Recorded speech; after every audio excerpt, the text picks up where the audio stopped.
Tonight you are going to talk about this new galaxy and new solar system. What is that about? Well, it's not. I'm not sure the specific understanding of it. We are entering into our galaxy, and our solar system is traveling. There's nothing that's standing still. So what we are doing is we are traveling in a gigantic circle. Just imagine that there are countless numbers of universes and solar systems in a carousel of light that is going around in a specific circle, and this carousel of light takes about 144,000 years or so to fully, for our universe and not our universe, but our galaxy and our solar system, to actually travel around this. Our ancestors, the Mayan Olmec, who are now being seen as the Mayans, put down information in their Mayan codex about these visitations and the cycles it takes for us to get from one point in this cycle, in this big carousel, to another. At this point, we have reached the end of a specific consciousness time that our galaxy is about to enter into a familiar galaxy with our ancestors. They knew where we were going, because you can't know what the end of time is or what the end of a specific consciousness cycle is unless you've gone through it a couple of times. So how do you know something has ended unless you've known something began, so that it had an ending and that you had been following its course a few times? So imagine now that everything that you thought was relevant around time, everything you thought about that was relevant around the beginning of man, everything you thought that was relevant about history and what it is that you've been taught about the beginning of the universe and all this, just completely take that out of your mind. Everything that we should know, beginning with humanity, is that there was never a time that the human species, or what we call the template of man, was not. In other words, as creation began, or as creation existed, as all things existed, man was always there at the beginning. Man was always a seed of consciousness from the very beginning of all beginnings, if there was such a thing as beginning. So there was never a time that man, the prototype, the type, the architectural structure, or the spiritual seed that became man, that was always. It is forever. It is eternal. There will never be a time that man is not, and there never was a time that man was not. So we are now in a cycle in that progression of humanity, and we are about to go through different galaxies and different solar substructures of the galaxy, and all throughout this universe we are going to be meeting up with other types or other entities that are on this carousel. Now, here's what I'm going to give you a picture. You remember those merry-go-rounds we used to be on when we were kids? You used to want to get on the horse, or you would end up getting on the, on one of these other animals or on the rides. And you've always noticed that one of the carousels or one of the animals always used to seem like it's going faster than the other. You all are going around in the same circle, but one of the animals seemed to be moving faster than the other. The other one looks a little slower. Well, that's who we are. Just imagine our solar system as that. We are traveling around this gigantic carousel of light, and we are meeting up, going into the other neighborhoods or neighborhoods that our ancestors have visited.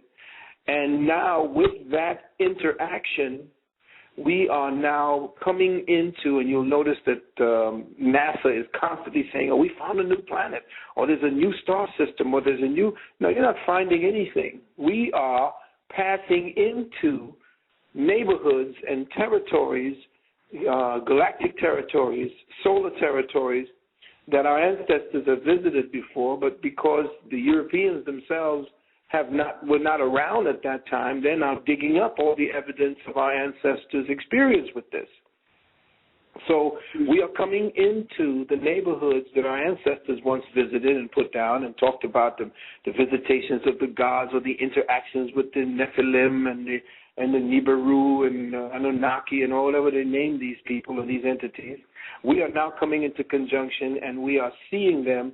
NASA is picking them up all over outside of our world. They're putting up a whole lot of chemtrails to cover the fact that they're up there. Everything is happening. They've shut down the shuttle program, and they're creating a whole new type of private interstellar spacecraft that can go up and do battle with these entities so that they could defend. They have all kind of Tesla technologies. We're getting ready to go into an incredible new world. And during this time of the year, you see 2012, you're going to be seeing stepped-up visitations from all types of entities that will be coming into, or we will be going into their neighborhood, and they will be visiting our planet. We'll be seeing more of these ships. So I will say to you, brothers and sisters who are in the sound of my voice, get your camcorders ready. Get your iPods or whatever it is that you take pictures with and that can take video cameras with, because you're going to be seeing them regularly from now on. So I just wanted to clarify that we are traveling on this carousel or in this carousel of light, and we're going to be meeting up with a whole lot of different life forms and entities that our ancestors once had interaction and cultural intercourse with, and it's going to be an exciting time. Now, you said that our ancestors met these entities millions, eon years ago. Have some of those entities stayed on the planet from way back then, or how is that working? That's a good question. Yes, they have. They've stayed on the planet. They've even interfaced with humanity. Some of them did not interface with humanity, and you would see them in the oceans, especially in the Pacific Rim, which is in the deepest part of our Earth. The Pacific Rim goes 5 miles down underwater, and it's only since we've begun to develop the technology to go 5 miles down. Just imagine the pressure of 5 miles of water on top of you. Only now have we been able to get the technologies to go 5 miles down into the Pacific Ocean, and with that discover whole new species, but also disturb the sanctuary of a lot of these entities who have actually made their homes in this world and essentially have been visiting or at least coming to the surface. Now we are disturbing. The more technologically advanced we become, the more we disturb areas of sanctuary that once belonged to them. So yes, they've been here. And the moon is an example of one of the sanctuaries that these entities have been hiding out in. Now, you say that we are going to another side. Now, are you talking about like we're going into a whole solar system, a whole galaxy?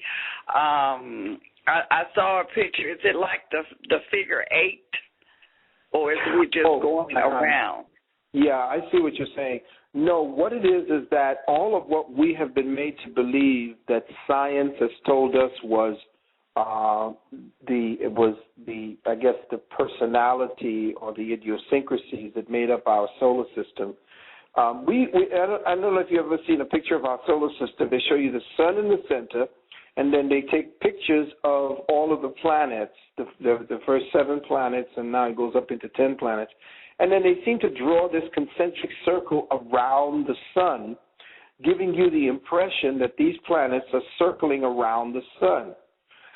Excuse me, it's interesting because that being the case, it's been interesting if the sun is, and again, this is something that has always puzzled me, if the sun is standing still, is the sun standing still, and are we circling it?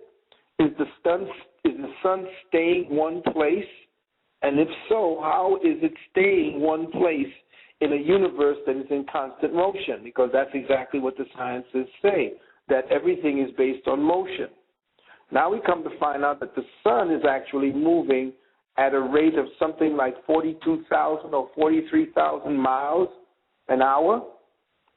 Now, if the sun, with its gravitational influence, is traveling through space at a speed of 43,000 miles an hour, how is it that the Earth, which is infinitesimal compared to the size of the sun, if the sun is moving at 43,000 miles, how is it that the Earth, with its size and girth, is actually circling the sun?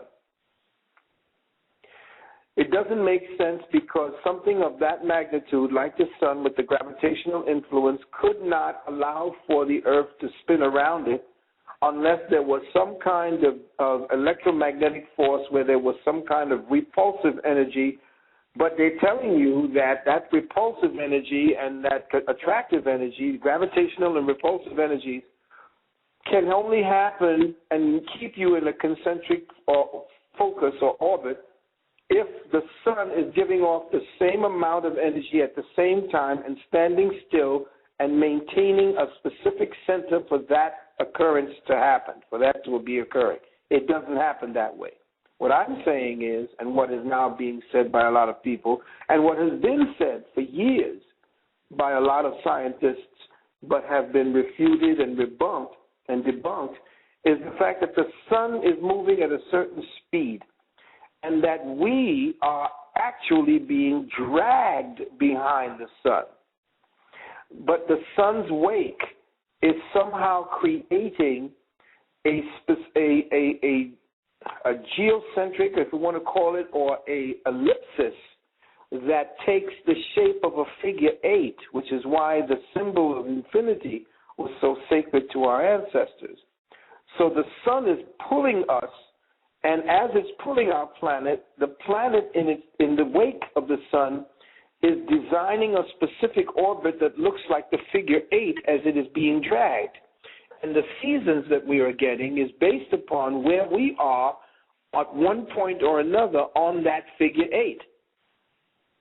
The other planets are actually doing their own form around that same figure 8. It sounds crazy, and it's very, very elegant. But to try to figure out how it's done, it is very difficult. So to say that the sun is standing still while we're spinning around it, that has to be rethought. And that's what that figure 8 comes from. Okay. So that's something like when they told us that the world was flat. There you go. Okay. Now, you